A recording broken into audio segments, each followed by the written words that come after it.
can't be serious, man. You cannot be serious! We have had a cavalcade of personalities come in and join us on the podcast, Sam, Mike and Don. But as I look out, I see a Daimler has arrived with the Victorian... Rolls-Royce. It's a Daimler, Donald. I Don't start to speak to me about cars. I know cars like you know horses. This is a Daimler with a flag on the front of it. And it's got... he's looking out for the Daimler, you imbecile. It's got the VRC flag on the staff at the front of the car. Now, we've had big guests in before. We've had Mr. Hayes. We've had Mr. Moody. I was just testing. Oh. I was just testing because I said Haynes. You did.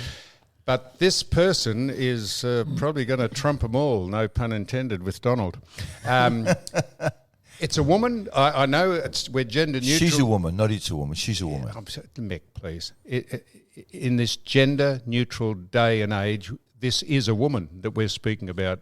We are binary genders here, men and women, and this is, can I tell you, a woman. My word, she's a woman.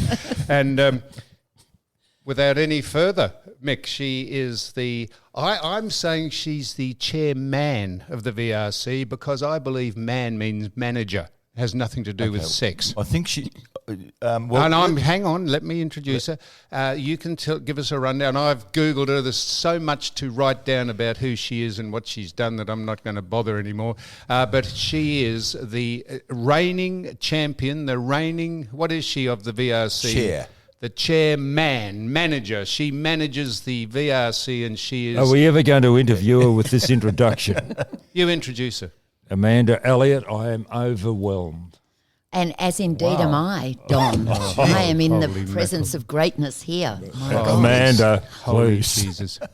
Let's just suffice to say we have the Queen of the Turf with us, Sammy. Well, I did say that. And Did you say that? I'm actually, just so we're clear here, I actually am the chairman of the VRC. It's called the man. I'm not the chairperson or the chairwoman. I'm actually the chairman. Oh, well done. So that means you're the manager. Yeah, so someone explained to me that, and this was beyond when I decided I was because the office is the chairman, and I happen to be a female incumbent. You don't need to genderfy the title. Fantastic. And someone told me it actually went back to some Latin derivation where man is manus, and that's hand. So it's the hand of the chair. I'm not sure that's true or not. Well done. Well, see, all the woke society now would jump up and down and Yes. say, no, this is sexist and we're all inclusive and all that nonsense. Can I just ask you the very simple question? I know nothing about racing. I'm happy to tell you all that. Was there any resistance from the establishment when a woman put herself up to be the manager, the chairman of the club? It'd be fair to say that there was Blowback. divergence of opinions on things, particularly as the VRC's a very historic, traditional club that's been around Stuffy. almost since. No, not stuffy. Right. No, definitely Good. not stuffy. Just but testing. been around since Melbourne was settled. So to be the first woman chairman of that club was a really proud moment for me. But it created a bit of commentary. But I think that it's all fine. So you decided, you said, no, bugger it. I'm interested in Yes. this and I think I'm as good or if Yes. not better than any person, man, woman or beast, and I'm going for it and good on you, and you did it, and in spite of some blowback. Well, you have to believe, don't you, Sam?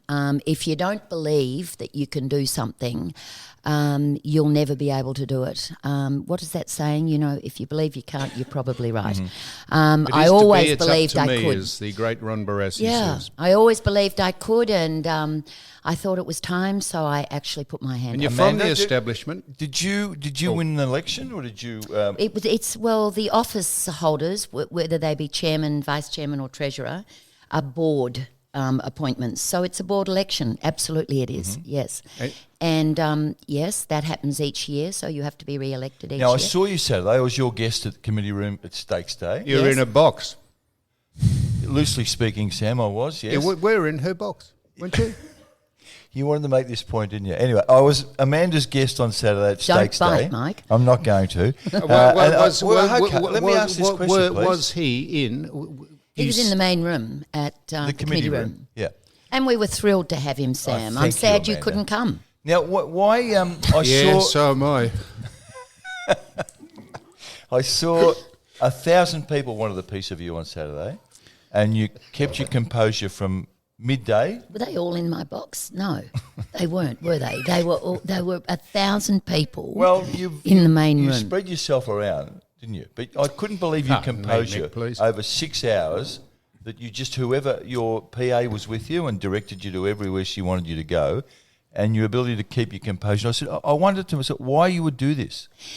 Well, that's really kind of you to say. There weren't 1,000 people. No, obviously, figuratively, yeah. When you lead up an organisation like the VRC at a time like Cup Week, it is the number one annual sporting event in Australia.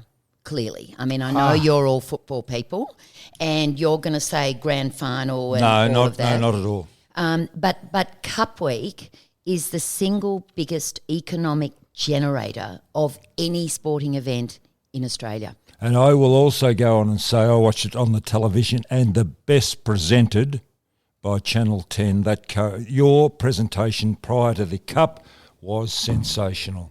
Well, the way you walked out through that wrought iron archway, the climbing roses either side, received the Cup, the choir, the jockeys coming out with their flags in their particular colours. I thought that was the best present. I told you I was overwhelmed that I've seen in sport for a long time. Thank you, Don. Well, extraordinary. that's great feedback, because as you all know, we were let down by the global superstar who was going to be What does that mean, Taylor Amanda? Swift. Who's she? What does let down mean? Well, let down. We were disappointed. Can I just asked a hang question. on, Who is she? Yep. Oh, Fair enough. she is a megastar Of what? of singing. She's Freddie Swift's Really? sister, Don. She's Taylor Swift. Taylor Swift. She probably, to be fair, she does belong to a different generation and all of that, but she is a global. She's probably the number one global Would she be the superstar. Gene Shrimpton of today? Yeah, no, that's a fair question. Well, in a completely different Yeah, way. she would be. Yes, because Jean Shrimpton was the fashion icon. Taylor Swift would be the singing icon. So Amanda, we'll just cover this in a second. It staggered me last week that Mick said that this was a race that didn't stop the nation. It seemed to be oversold as the main attraction in Australia. But just before we get on to that, what would be the reason, if you say it is without a doubt the biggest sporting financial? Yes. Why would not Taylor Swift, I know scheduling and all, why wouldn't she come to that? What would be the reason her folks or her management would say, don't worry about it? So obviously the contract was between her and Mushroom, and we had a contract with Mushroom, Michael Gadinsky, who does a great job for us at all times. He let us know that her Asian promotional schedule had changed and she was no longer able to come to Australia. Oh, I see. So that is as far Do you as believe that? we know, of course, because that's what we were told. I know there's a lot of commentary around, the naysayers around horses and welfare and that sort of thing. I have no evidence to support that. All I can go on is the reasons we were given. So there was no hint to you that there was a political statement by her? No. Well, I mean, as I say. Political? Yeah, in terms of animal welfare. I see. I Sure. See, Megan Gale pulled out. Now, Amanda, did Megan Gale pull out because of the animal welfare issue? Look, I don't know. She was Lexus's ambassador. And, to be fair, when you think about this subject broadly, I find inaction and the inability to turn up a rather strange solution to a problem that we all want to fix. If you are serious about fixing something, is the best thing to just do nothing and pull out and not be there? And I mean, I find that remarkable. I think it's a bit sort of, cowardly is the wrong word, but what kind of a statement does that make? Does it mean that you don't want any shadow across you, or that you're, or by coming and doing something and showing support in a positive way to get something done, isn't that a better solution? Good point. But isn't Because the Melbourne... if you were asked to go to a function or to a venue and speak about to address an audience of people you knew didn't like you for some reason, to not go is ridiculous. Well, it just franks everything they say about you. It does. You know, it's a cowardly exercise. And it sort of endorses what they're saying, which you don't have a position on, but by not showing up, you're endorsing what they're saying. Or you can give your position and see if people accept it or not. Well, that's exactly right. And I mean, obviously what we did immediately was say that 10% of all our ticket sales, because we wanted everyone to feel part of a solution to something that appalled all of us. So, but I mean, cruelty to any animal, whether it's a horse or a dog or anything else, I mean, those people should be in jail. But we did something by making everybody feel part of the solution by taking 10% off their already purchased ticket sales. You know, we didn't add anything on, so that they felt part of the solution. And that $1.5 million goes straight into our wellbeing fund, which is all about horse welfare on track, because that's what we can control. Okay. The segue then is to the crowds, which I think by any definition were soft. Yep. Do you put that down to the weather or a deeper political issue? So to me, the weather was the worst. I've never seen a cup week with 3 days out of 4 so catastrophically bad, where we are down 10%. I think by any measure, given those conditions, that's not a bad result. I also think that, you know, people, discretionary spend, the flat economy, no wage growth, people being sort of saying, well, I'll choose 1 day, not 3 or maybe 4. I think all of those things, the welfare issue, people, not quite having a position, well, let's think about it.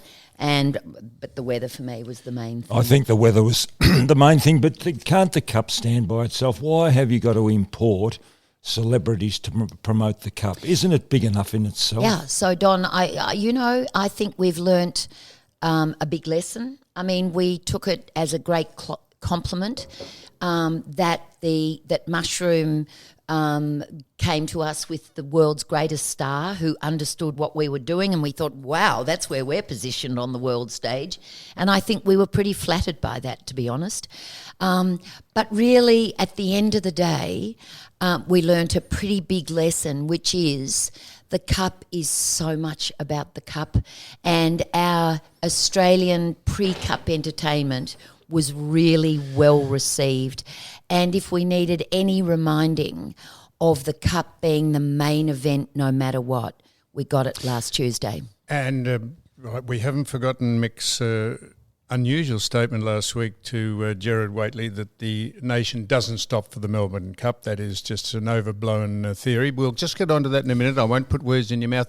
Do you think we're in fear of being intimidated by the agenda seekers and those who want to voice their protest? For example, the Herald Sun and all the papers say, oh, no, we shouldn't exploit women, and which we shouldn't.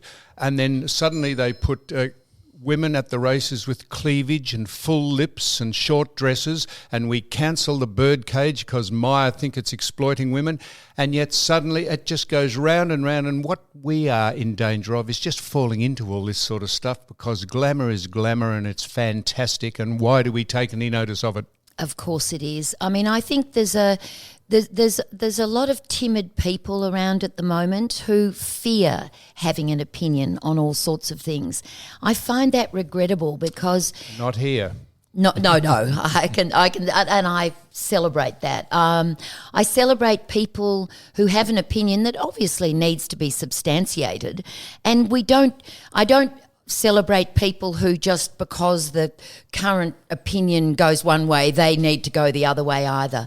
I mean, I think people need to have an opinion. The world is in a vacuum of leadership. There is no leadership in the world. So there's no example for people around having an opinion. I think most of the politicians go to the letterbox, pick up the newspaper and decide what their opinions are, depending on what the popular opinion of the day is. So I really regret the fact that... Mick, go ahead. No, Go ahead on that subject.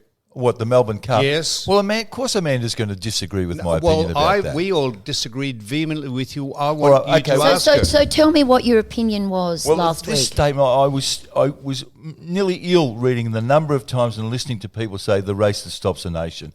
Now, does the races? I would venture to say now that the Everest is a bigger race in New South Wales than the Melbourne Cup. Yeah, well, you're wrong. I have a different opinion. That's all.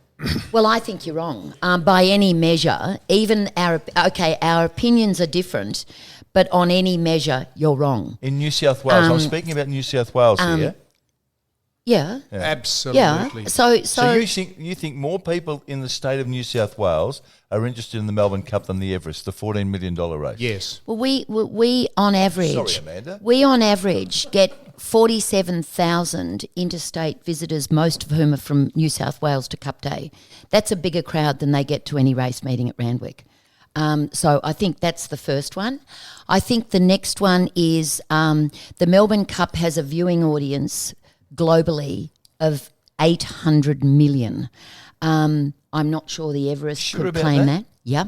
Across all platforms, 800 million. A shameless example of inferiority is trying to buy success, which is what they've done. I think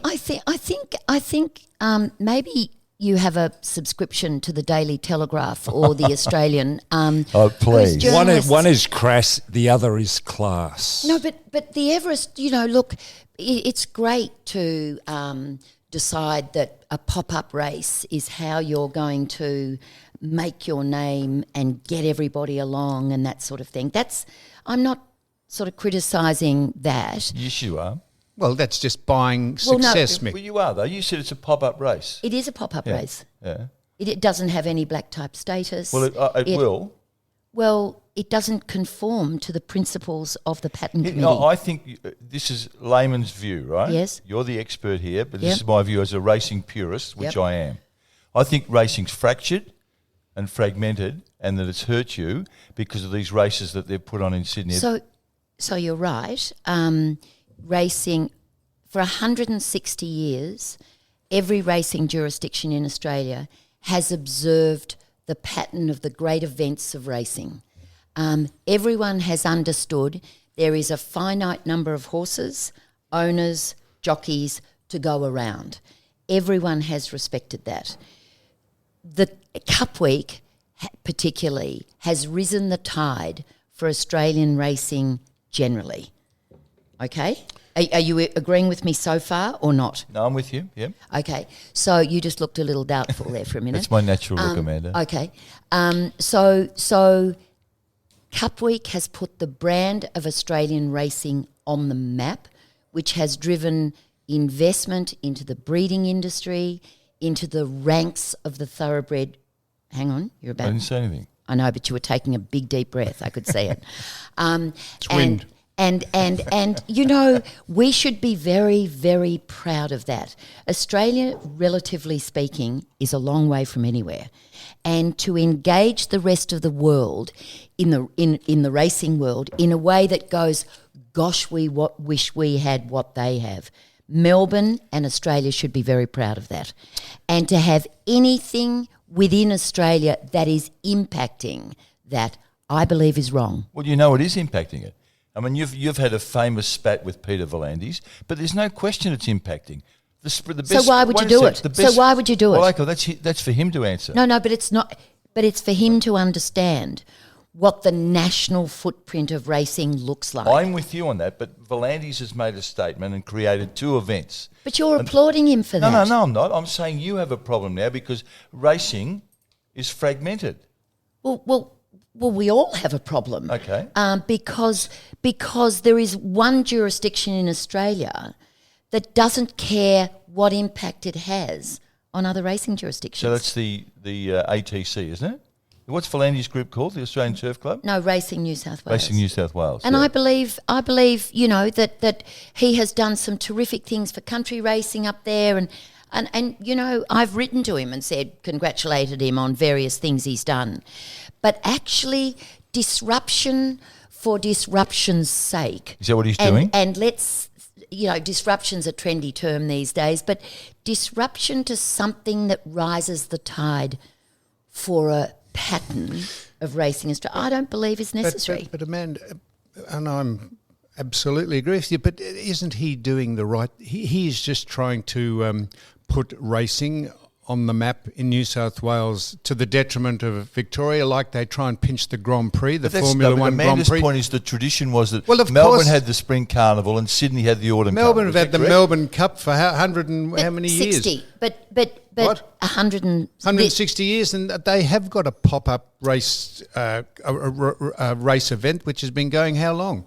So 3 years. But Holy it mackerel. attracts the best sprinters in the country. Because Yeah, they but try and one- buy success. They Nick. try. It's crass, Michael. It's crass. So look, I don't believe that the success of it, the whole prize money war and all of that, and $14 million for one race, of course, it's all subsidised by the people who go in it, because you have to spend $600,000 To buy a slot, To yeah. buy a slot. Yeah. There are 12 slots, $600,000 each, and you have to commit for 3 years. So it's not a bad model, so there's 7.2 before you even start. All right, now so it's not too heavy. Do you regret having called Volandes a silly little boy? I didn't call him that. What'd you call him? I didn't call him a boy. What? I called him a man. Silly little man. So I don't know why I have to keep revisiting this particular subject. You're stern now. But I did ring him straight after to say I probably shouldn't have called him a silly little man, but I didn't step back from the point that I was making, which is the impact of the decisions he was making on racing generally. I understand that. Yep. Go on, Doc. Can we change the subject? Can we get back to the horses, please? Of course. Now, David Hayes was on a couple of weeks ago, and I'm against racing 2-year-olds.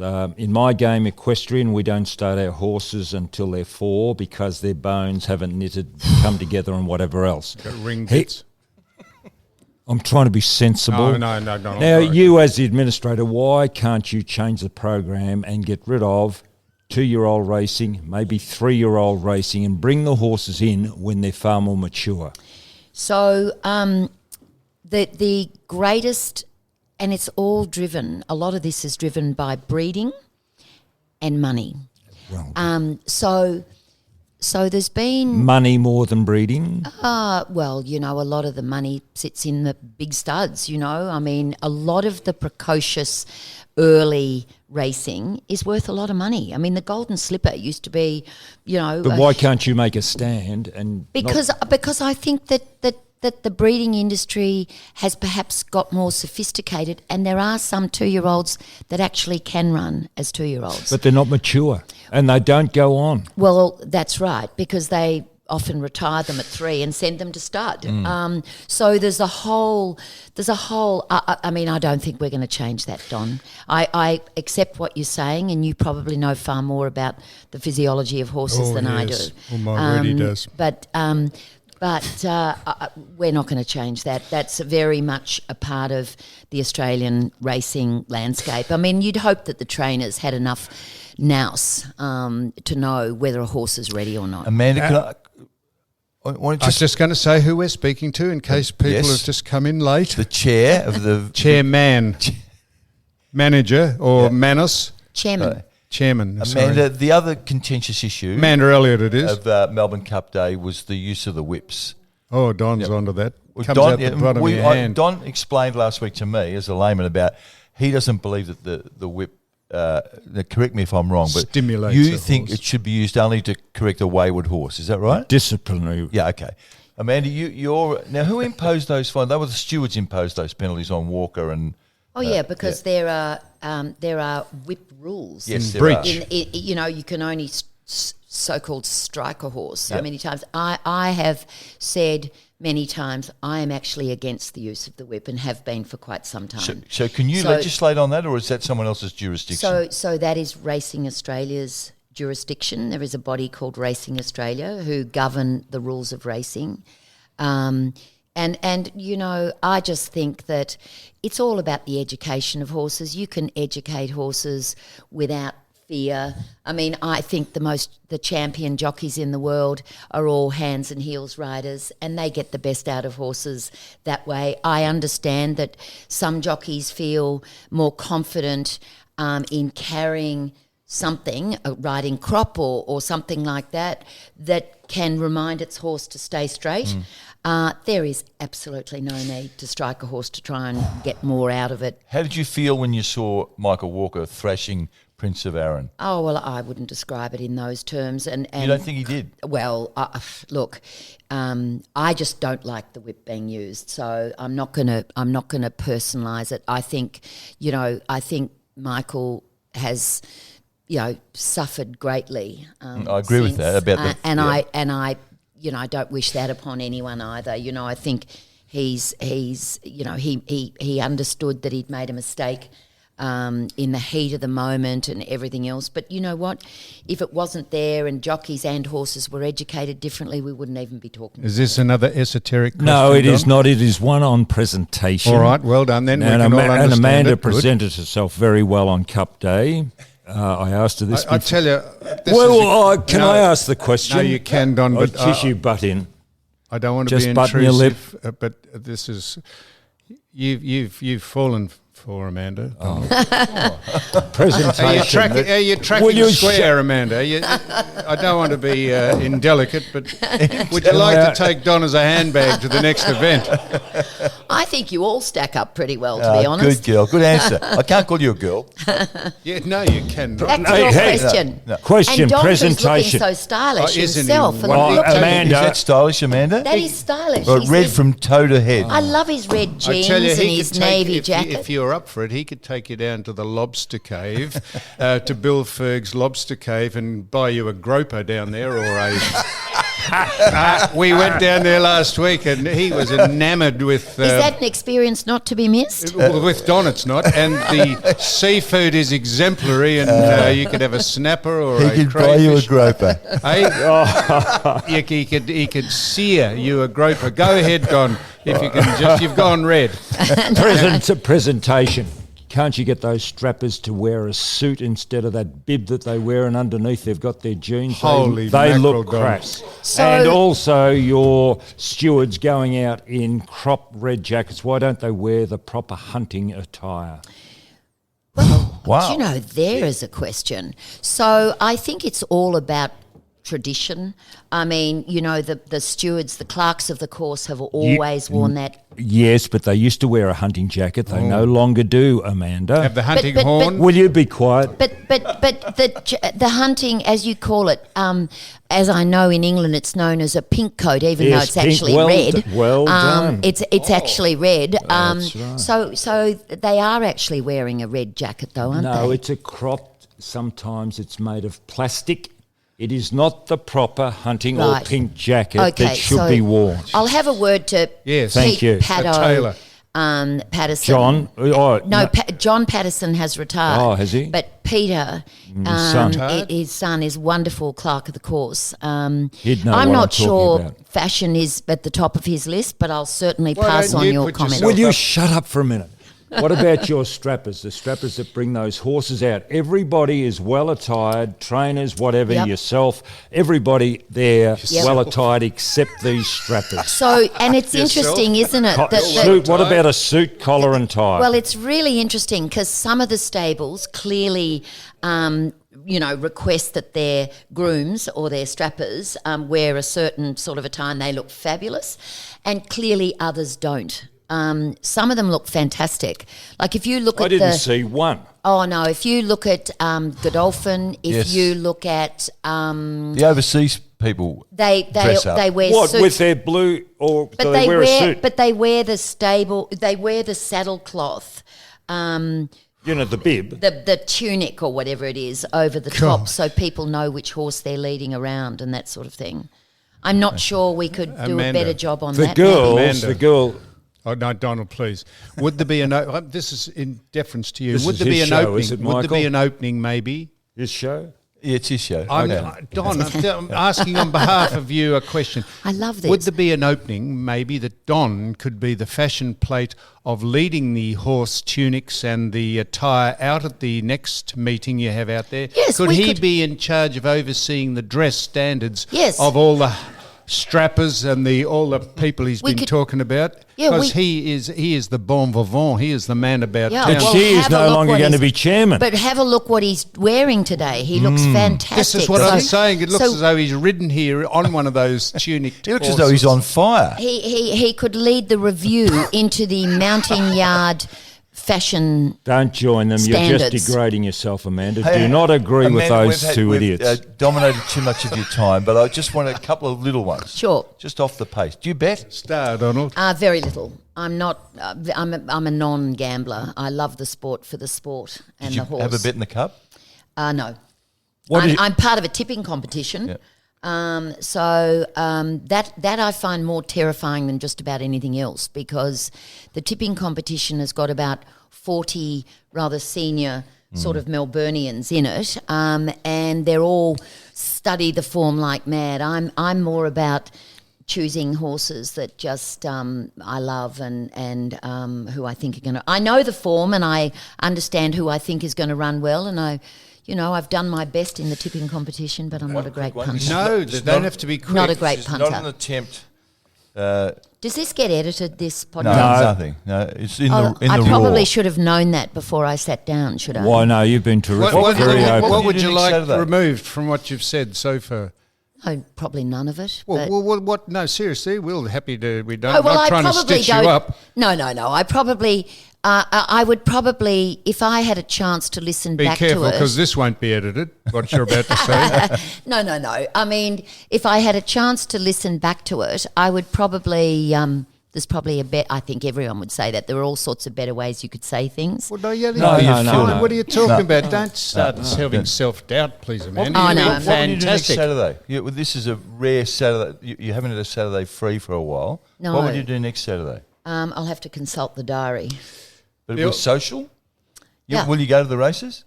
Lunch at the Lobster Cave with Mick. Yeah, I thought I was going with Don Don. for a Then that was a groper. double. For Yeah. Hey, tell you what, if it's on, I'm coming too. Hey, Amanda, what do you say? Does anyone ever call you Mandy? Never. And what if they did? What would you say? Well, I usually don't answer Now, Mandy, listen to me. because it's not my name. Now, listen, Amanda, what did you make of the hit job that the ABC did on the slaughter of the horses? The hit job. Well, they did Just a hit. say the program.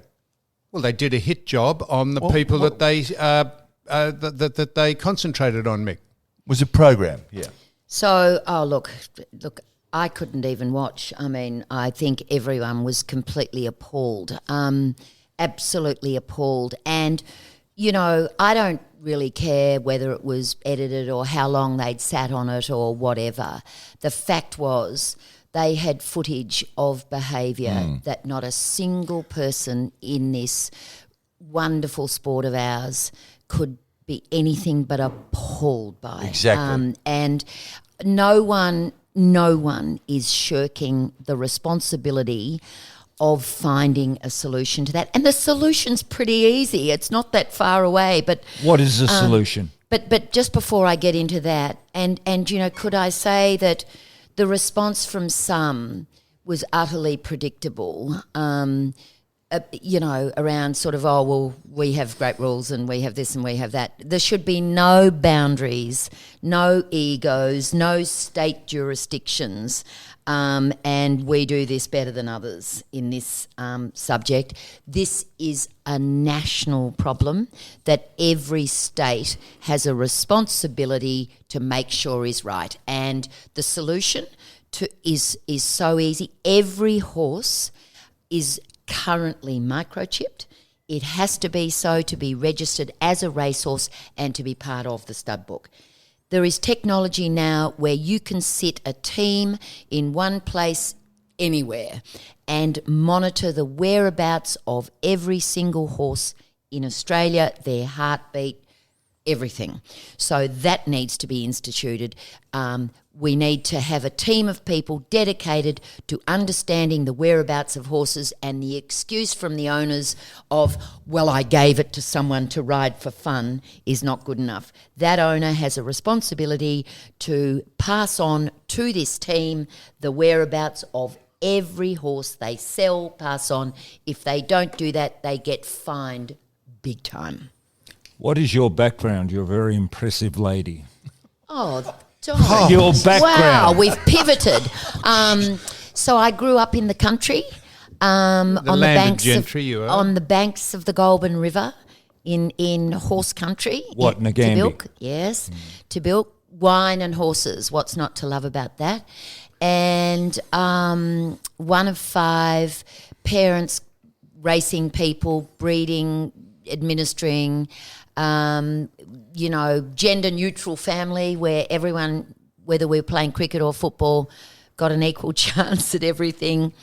Product of very well educated parents who believe that everyone who walks through this world has any opportunity they want to take. It's full of endless possibilities, and the only thing that is mandatory is you leave the world a better place for having walked through it. So I think that was a pretty good mantra to live by. I was a socialist when I was at university. As you should be. And what did you do at uni? Politics and Asian languages, and worked for the great social reformer, Gough Whitlam. That was my first job. You're doing what? As a speechwriter Really? and a brief. We used to put together hit the briefs for his many overseas trips because he liked to stand astride the world and tell everybody what to do. Man of huge intellect, surrounded by people who let him down. And then you Hang on, let it go on. I went there wanting to change the world. I was very young and straight out of university and thought anything was possible.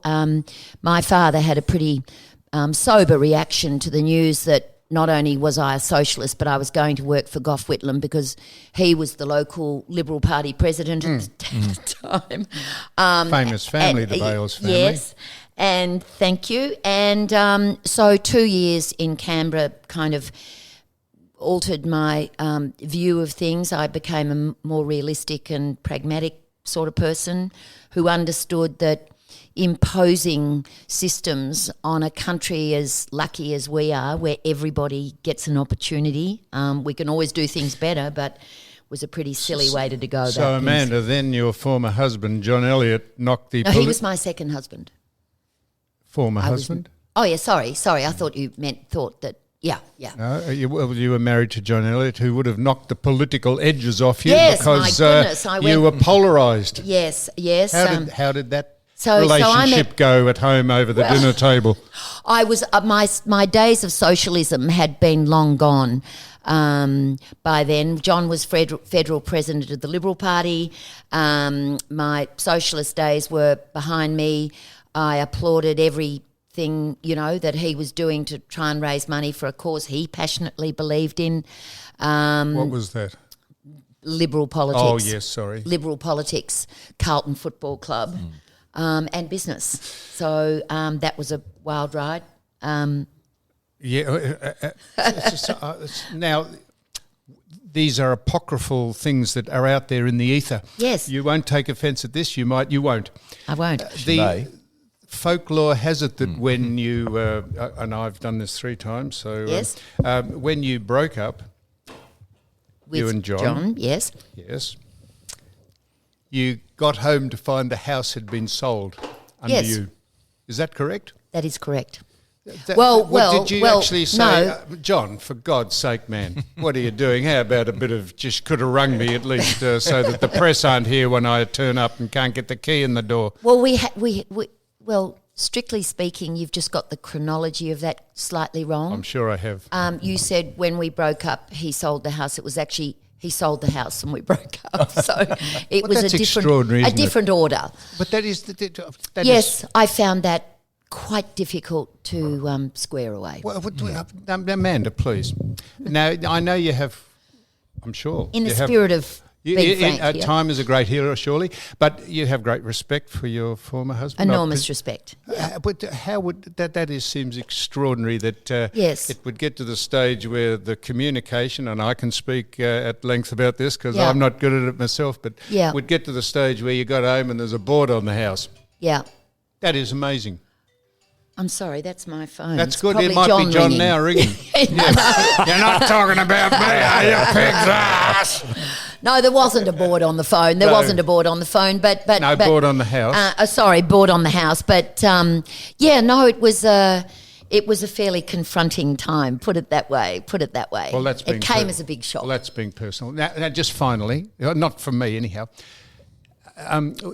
We had David Hayes, Yes. not Haynes, in here, and I was staggered when he said that trainers can bet on the races. Yes. That flabbergasted me. That Yes. is extraordinary because in the AFL, if you're even associated in any way with a football club, they'll take you to court, and Yes. if you bet on anything, it Yes. seems staggering that a trainer can bet on horse races. Yes, well, it probably is something that maybe should be looked at. Although some of the most successful trainers, will tell you that some of their early days of their business were subsidised by the punt. You see, the thing is Yeah, that but the for the wrong jockeys, reason. the jockeys are absolutely banned from any form of financial interest. There'd only be a in fine any line race. between a trainer not preparing the horse properly or telling a jockey how to ride it or not ride it, as opposed The to a jockey. stewards, the stewards No, watch there is very a difference, carefully. Sam. Yeah. The jockey pilots the horse. That's right, Yeah. and Thank you, Mick. can have no Yes, I haven't room seen Dave to on the back move of a horse at lately. all. But it's a difference to the trainer. The trainer's responsibility is to get the horse in the best condition Or to not, win a race. if he's got a bet on it. Well, No, what do but you mean it's he's got a bet open to on it? He's hardly, corruption. he's It hardly is. not going to have it at its best if he's backed it. He might not back it, back something else that his horse might be the favourite, but he knows because he hasn't prepared it properly, he'll back. So, I mean, it's open to corruption, surely. I And think I'm any not- sport where not- there's money. I mean, we've seen cricket Not and we've suggesting seen all David Hayes, sorts of of course. things. Yes. Where there's money involved in sport, there are always people wanting to gain an edge Yes. by whatever means. So it does have to be carefully looked at. David also mentioned that he's off to Hong Kong and Yes. he's looking forward to it because it is a more level playing field. What do you think he meant by that?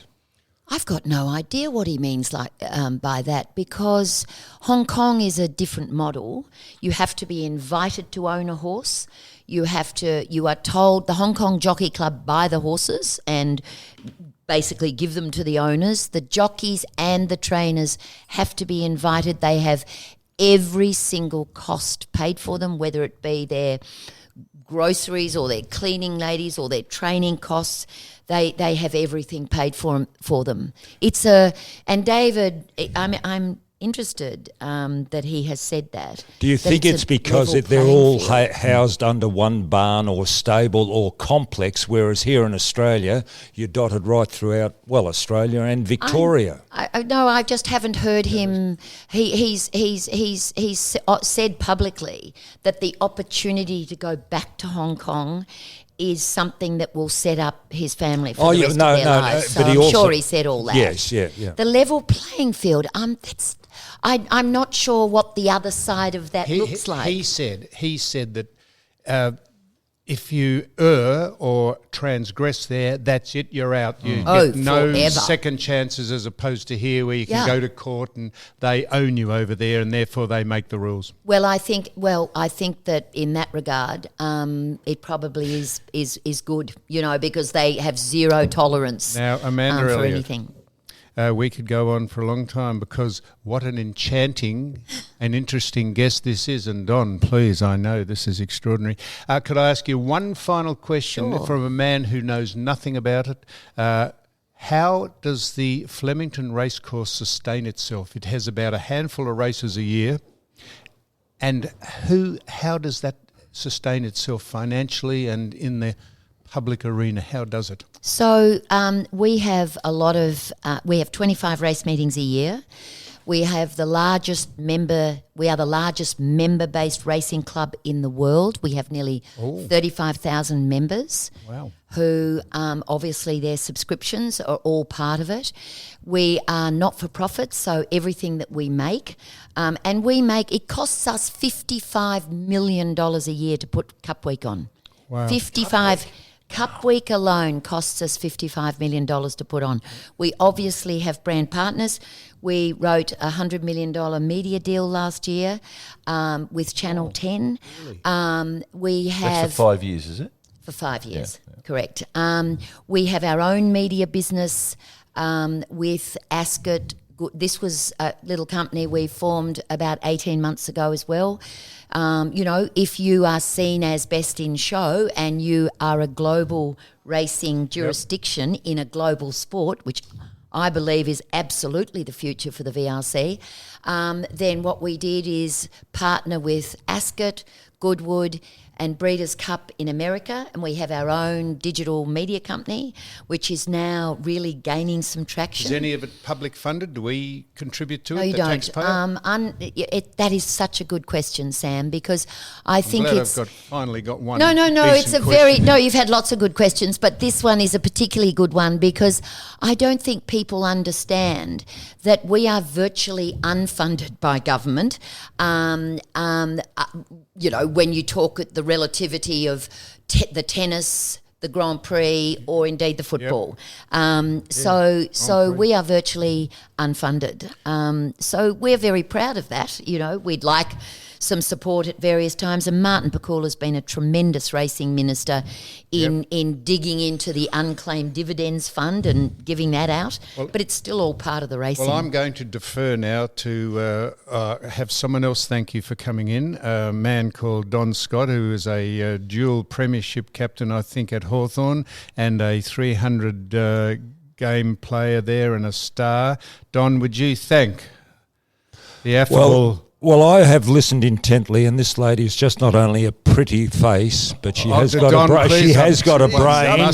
You cannot say. Well, I told you I was overwhelmed I'm glad before he did. Right, I'm glad he did. I think that she's got more to offer than racing, and I think you. for three of us. Sam. I'm saying, would there be any chance? Was he?